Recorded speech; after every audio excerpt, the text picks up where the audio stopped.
Sinabi ni Jesus sa kanyang mga alagad, Kung ibig ni namang sumunod sa akin, kailangang itakwil niya ang kanyang sarili. Pasanin ang kanyang krus at sumunod sa akin. Ang naghahangad na magligtas ng kanyang buhay ay mawawalan niyon. Ngunit ang mawala ng kanyang buhay, alang-alang sa akin, ay magkakamit niyon. Ano ang mapapala ng isang tao? Makamtan man niya ang buong daigdig, kung ang buhay naman niya ang mawawala. Ano ang maibabayad ng tao para mabalik sa kanyang buhay? Sapagkat darating ang anak ng tao na kasama ang kanyang mga anghel at taglayang dakilang kapangyarihan ng kanyang ama.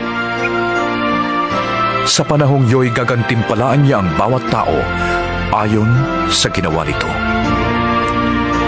Sinasabi ko sa inyo, may ilan sa inyong naririto na hindi mamamatay hanggang sa makita nila ang anak ng taong dumarating bilang hari.